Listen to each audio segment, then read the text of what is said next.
Hello everyone, কেমন আছেন সবাই? আশা করি সকলেই ভালো আছেন।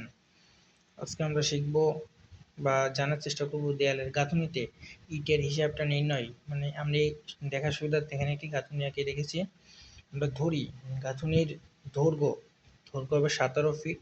সাধারণত ছাদ পর্যন্ত 17 ফিট বা তার একটু কম 15 ফিট বা তার বেশি দেয়, যার যার হিসাব অনুযায়ী।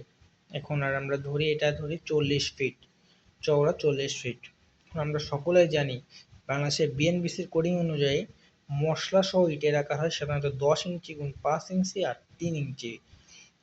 মোট ক্ষেত্রফলটা আমরা নির্ণয় করে নেব 17 ফুট দিয়ে 40 ফুট। আপনারা বলতে পারেন যে এখানে ক্ষেত্রফল কেন লাগবে? আসলে আমরা যখন ইটের হিসাব বা ইটের মেজারমেন্টটা পুরো ক্লিয়ারলি দিই, তখন আমাদের বলতে হয় যে আমি বলতে পারি না যে 17 স্কোয়ার ফুট এবং 17 ফুট এবং 40 ফুটের জন্য এইটা ইট লাগবে, মানে বলতে পারবো না। বলতে গেলে বলতে হবে 640 স্কোয়ার ফুটের জন্য, এটা এই জন্য ভেবে নেবো।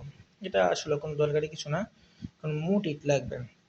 আমরা এখানে প্রথমে গাঁথনিটার ইটের মাপগুলো দেখে নিই। এবার এখন মূল বিষয়ে চলে আসি। গাঁথনিতে ইট লাগবে 17 ফিট গুণ 40 ফিট গুণ, আমরা যেহেতু 5 ইঞ্চি গাঁথনি করবো সেখানে 5/12, কারণ এগুলো ফুটে আছে, যেহেতু এগুলো ফুটে দেওয়া আছে এটা আমরা ফুটে কনভার্ট করে নেব।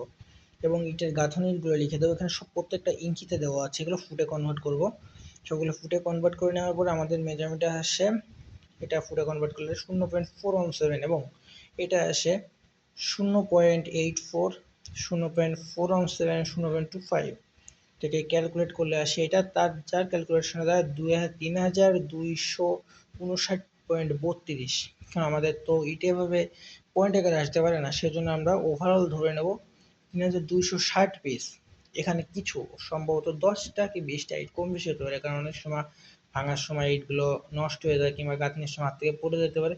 এই যে কিছুটা বেশি ধরা যাইতে পারে, কিন্তু তার আশা করি অনেক বেশি হবে না। ভিডিও যদি ভালো লাগে থাকে তাহলে লাইক, সাবস্ক্রাইব অ্যান্ড শেয়ার করবেন, এবং যদি আপনারা চান তো আমাদের ফেসবুক পেজে জয়েন হয়ে যেতে পারেন ফলো দিয়ে।